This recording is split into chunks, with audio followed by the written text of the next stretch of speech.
नमस्कार। इस वीडियो में हम देखेंगे कि किस तरीके से बॉलीवुड हमारे कल्चर और हमारी सोसाइटी पर बुरा प्रभाव डाल रहा है। कैसे बॉलीवुड वालों के लालच की वजह से इंडिया के नौजवानों का कैरेक्टर गिरता ही चला जा रहा है। यहाँ पर हम बात करेंगे आइटम सॉन्ग्स की। आइटम सॉन्ग्स को जानबूझकर फिल्मों में डाला जाता है, जिसमें वुमेन की बॉडी को मार्केटाइज या फिर कह लो ऑब्जेक्टिफाई किया जाता है। आज हम एक गाने के बोल देखेंगे। यह गाना है दबंग 2 मूवी का, जिसकी हीरोइन थी करीना कपूर, जिसने ये आइटम नंबर किया था। तो गाना स्टार्ट होता है इस लाइन से। अंगड़ाइयां लेती हूं मैं जब जोर जोर से, ऊ आ की आवाज आती है रोड से। अब इसमें हीरोइन अपने बॉडी के अपर पार्ट को मार्केटाइज कर रही है विद साउंड्स। फनी लगेगा, बट ऐसा ही कर रही है ये।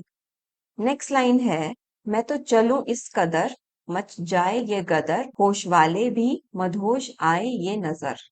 इसमें हीरोइन ने अपने चलने को मार्केटाइज किया है और व्यूअर्स का ओपिनियन बता रही है कि किस तरीके से व्यूअर्स उसको देख के रिएक्ट करते हैं। नेक्स्ट लाइन है, मेरे फोटो को सीने से यार चिपका ले सैया फेविकॉल से। पूरी अपनी ब्रांड वैल्यू बताने के बाद अब हीरोइन हीरो को बता रही है कि उसे क्या करना चाहिए। नेक्स्ट लाइन है, मैं तो कब से हूँ रेडी तैयार, पटा ले सैया मिस कॉल से। इसमें हीरोइन अपनी उत्सुकता दिखा रही है कि वह कितनी रेडी है हीरो के साथ के लिए। नेक्स्ट लाइन में हीरो बोलता है, यह तो वह दारू है जो चढ़ जाए सिर्फ वाटर से। यानी कि हीरो शराब और हीरोइन को कंपेयर कर रहा है। यानी कि एक लिविंग इंसान को एक लिक्विड से कंपैरिजन किया जा रहा है कि कौन एक मेल माइंड पर ज्यादा असर छोड़े। क्योंकि पैट्रियार्की हर जगह फॉलो होती है, इसीलिए मेल माइंडसेट के अकॉर्डिंग कंपैरिजन किया जा रहा है। नेक्स्ट लाइन है, आजा मेरे राजा तुझे जन्नत दिखाऊं मैं, बर्फीले पानी में फायर लगाऊं मैं। अब इस लाइन में हीरोइन अपने साथ होने को जन्नत से कंपैरिजन कर रही है और अपनी क्वालिटी भी बता रही है। नेक्स्ट लाइन है, मैं तो तंदूरी मुर्गी हूं यार, गटकाले सैया अल्कोहल से। इसमें हीरोइन ने अपने आप का खाने से ही कंपैरिजन कर दिया है। यानी कि हीरोइन कह रही है कि मेरी वैल्यू तंदूरी मुर्गी की जैसी है, जिसे शराब के साथ एंजॉय किया जा सकता है। मतलब हीरोइन ने इस लाइन में तो अपने आप को पूरी तरीके से एडवर्टाइज करके सौंप ही दिया है और अपनी वैल्यू एकदम लोएस्ट लेवल पर गिरा दी है। नेक्स्ट लाइन है, लोग कहते हैं मुझे मैं तो हूँ नमकीन बटर, काट दूंगी मैं दिल को, मेरी जवानी है कटर, मेरा जलवा जो देख ले वो फेंट हो जाए, बंद करके तू रख ले अपने नैनों का शटर।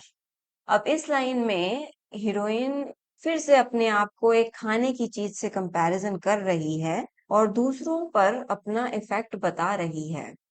मतलब कि ओवरऑल गाने में ही हीरोइन अपने आप को कभी खाने से कंपेयर कर रही है तो कभी पीने से कंपेयर कर रही है।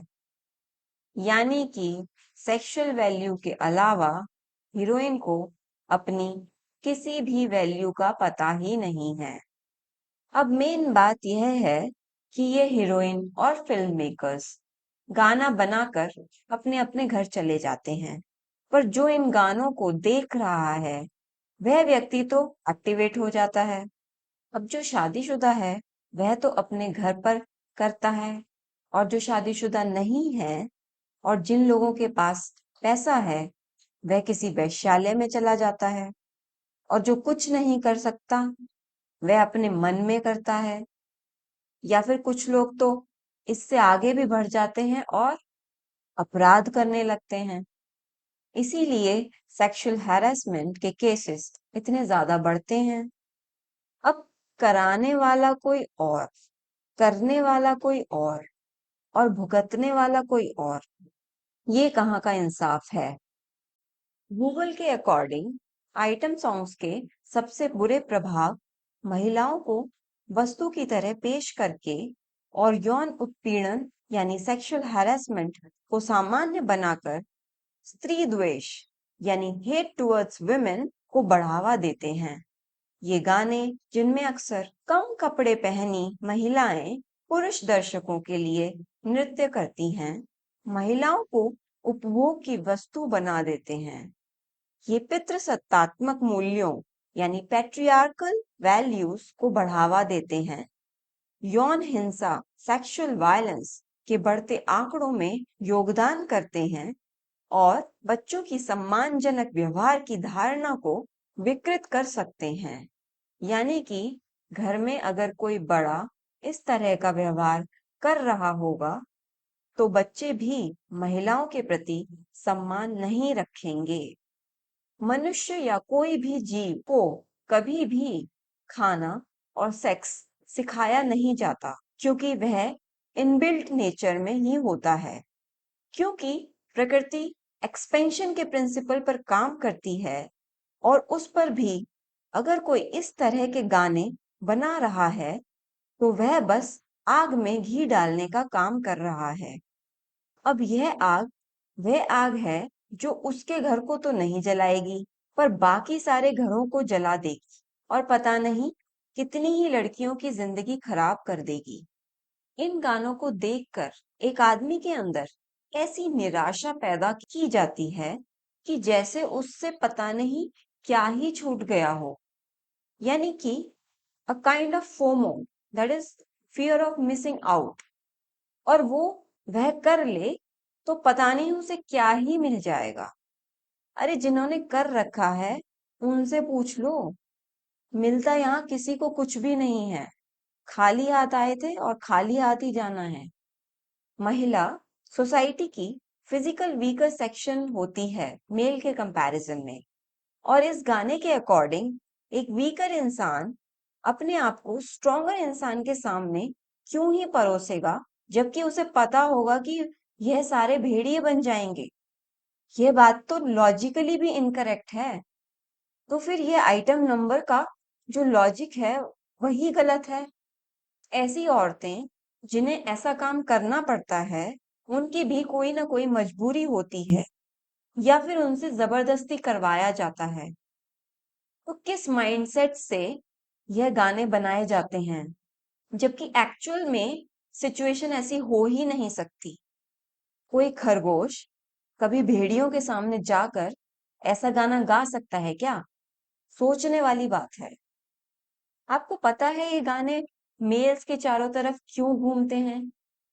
क्योंकि आदमी कमाता है, यानी उसके पास पैसा है।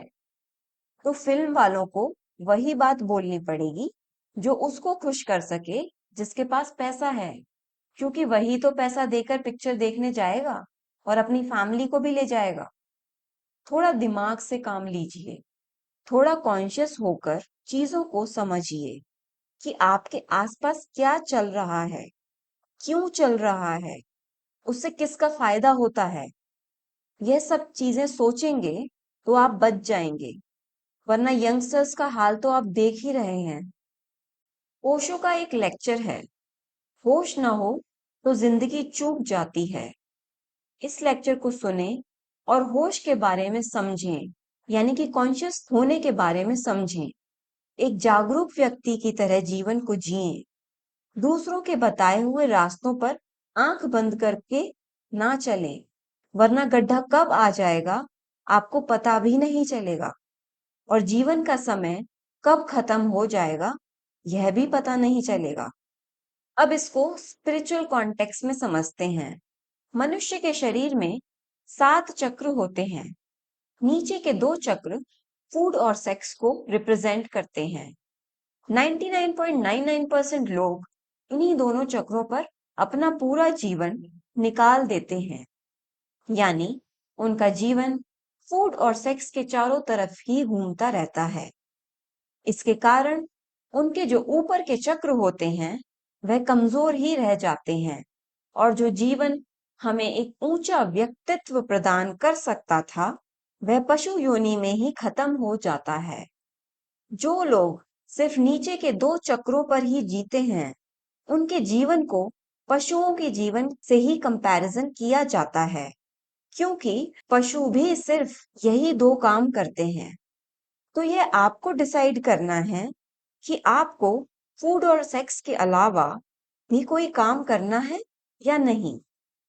बुद्धिजीवी व्यक्ति कहते हैं कि व्यक्ति को बैलेंस बनाकर रखना चाहिए, यानी कि गृहस्थी के साथ साथ उसको मेडिटेशन यानी कि अपने माइंड पर भी काम करना चाहिए, जिसकी चंचलता की वजह से ही आप हर जीवन में भटक रहे हैं। आपको मेडिटेशन की बहुत सारी ऐप मिल जाएंगी। मेडिटेशन करने से मन शांति का अनुभव करता है। आशा है कि आप एक जागरूक व्यक्ति बनेंगे। आपने अपना समय दिया, उसके लिए बहुत बहुत धन्यवाद।